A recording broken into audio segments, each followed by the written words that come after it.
one thing that's been an issue in America, Backing and dragging, Chris. Hey, one thing that's been an issue in America, we're going to use that one. Going back to the Kennedy run, is that Americans tend to be distrusting of people from religions that they perceive as being outside. I grew up Catholic. I would assume you are Catholic as well. I'm Roman Catholic. I'm Italian, American, Roman Catholic. Yep. Yeah. And I would assume that people, or one thing that I've observed is that people in America tend to distrust Catholics. They distrust Mormons, which was a case with Mitt Romney. I heard repeatedly that, he's a Mormon, he's part of a cult. I don't trust that. And I vocalize things like that at times too. It's just part of, the bias of being part of one of the teams, But do you think that people are going to start looking more into these fringe candidates from other religions and other walks of life? Or do you think that it's going to continue to be the roadblock that it has? I believe Kennedy's been our only truly Catholic president, hasn't he? Really? That's amazing. Yeah, people were concerned that he was going to have the Pope run Washington. I remember that was one of the major concerns of the Kennedy campaign. Running the world. Well, that was obviously true. Everything you just said is true. Kennedy, if you have an interest in the history here, he gave a phenomenal speech in Houston, which effectively separated himself from his church and explained to people how he was not going to allow the quote-unquote Pope to run Washington.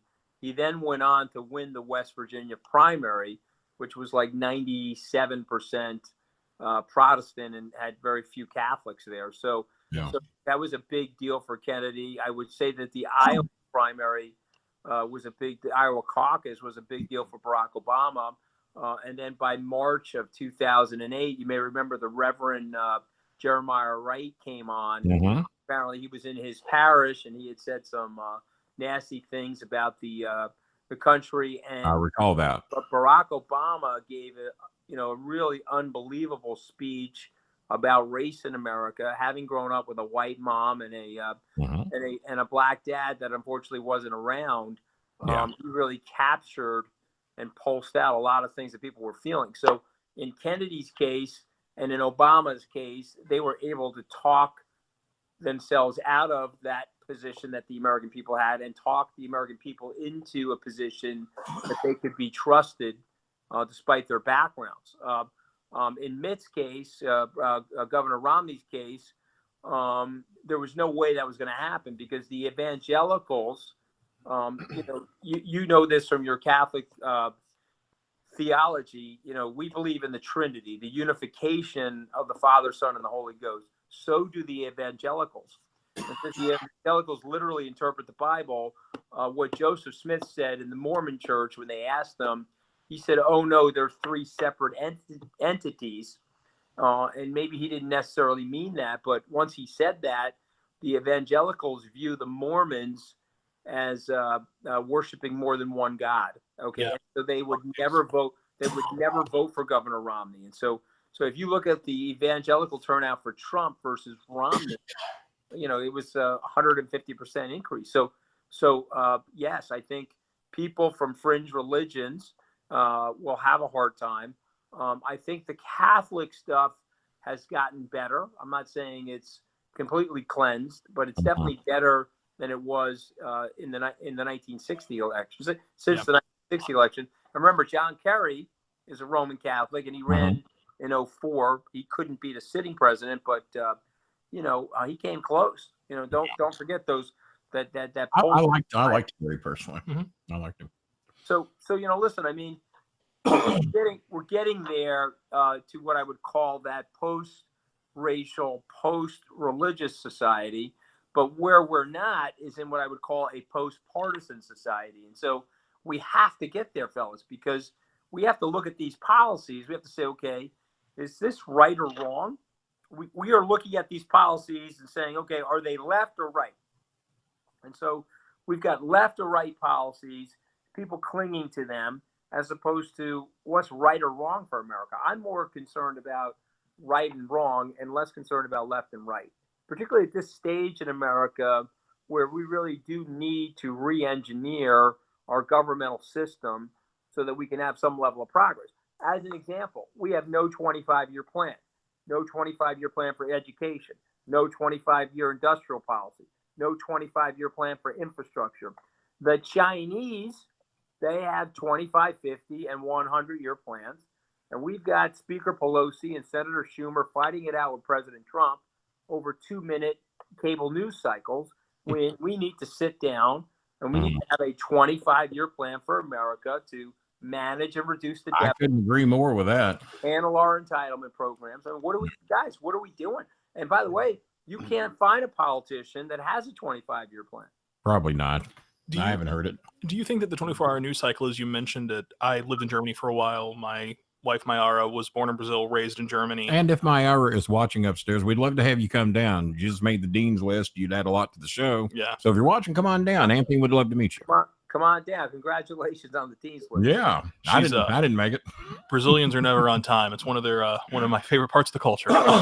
But in Germany, you have Sparkasse, the main news, 8 o'clock to 8:15. You have a very quick, dry, brief news cycle. And even though there's 24-hour news in Germany, it's not relied upon as it is here. I've noticed that the people there generally tend to be more well-versed in the issues. They tend to be more well-versed in the candidate's perspective on the issues. And when you go into a parliamentary election, they seem to have more of a bearing on how many seats they would like each party to have. And it's less of a loyalty to one party. Although there are, of course, CDU people. There are people who are with each of the parties there. It's less of a major thing for each of them.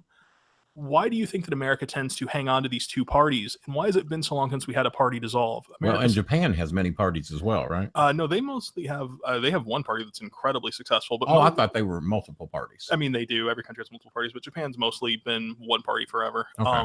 It's been mostly successful. But I was going to say, why do you think it's been so long since we had a party dissolve, like the original Whig Party, the Federalist Party, the Democratic Republican Party? And why do you think it's been so long since one of them dissolved and kind of faded away into a newer ideology? Do you think? Okay, so it's a great question, but let me take the German situation first. I think we have to remember you're only 75 years out since the war. Germany obviously has to have had some level of collective guilt and reflection about the war. And if you look at their constitution, okay, it's framed from a very serious human rights perspective. And the German people in the educational system since the war have learned a lot about those atrocities. And so they are more inclined to have disparate power, multiple parties in that country to hand check what could possibly be a recurrence of history. So in Germany, got to give them a lot of credit for the way that setup is. And it's very reflective of what happened there as a result of Adolf Hitler. As it relates to the United States, totally different issue. The United States, the big insurgence was Ross Perot running as an independent in 1992. So there was dissatisfaction 27 years ago. He runs as an independent. He gets 19.9% of the vote. Think if it was a parliamentary system, what kind of representation he would have had. But it's not a parliamentary system. He doesn't get one electoral college vote. Wow. Does cause the sitting president to lose, George Herbert Walker Bush. Right. Just so everybody remembers, Bill Clinton takes the presidency with 43% of the popular vote. So what they then do is those two parties collapse on top of the mushrooming independence or the growth of the independence. And they're a very strong duopoly. And so they raise the hurdles for getting into the polling, raise the hurdles for getting on the ballot in different states. You go look through it. It is nearly impossible now to run as an independent candidate for governor or for senator or for obviously president. In 2000, a guy by the name of Donald Trump thinks about running as a Reform Party candidate. I remember that. The descendancy of Ross Perot 8 years later looks at the landscape and he says, NFW, no matter what happens here, because of the duopoly structure and the way the secretaries of state mobilize against independence, I'm never going to be able to win as an independent. This is one of the main reasons why I think Howard Schultz will not run as an independent. He's claiming he is, but he also signaled last week, put somebody more centrist in and get away from this left-leaning nonsense in the Democratic Party, and I'll drop out. He knows he can't win. Yeah. So your system has been corrupted by these establishment parties who do not want change, who have benefited directly from what people call the swamp. I actually don't think it's a swamp. I think it's a gold-plated hot tub with no drain. They sit in there and they like they smoke Cubanos and they drink Cristal and they laugh at the American people. That's what they do in that town. Yeah. So to me, unless you're gonna get serious, if America decides to get serious, what will happen is there will be a process of reform. Remember, 42% of the registered voters in the United States, the largest voting bloc now in the United States, is independent. Really? Yeah, look at it. The two parties have shrunken dramatically. I've been a lifelong independent, but I had no idea. Yeah, but go take a look. It's 42%. And the two parties have shrunken dramatically because they suck. They suck.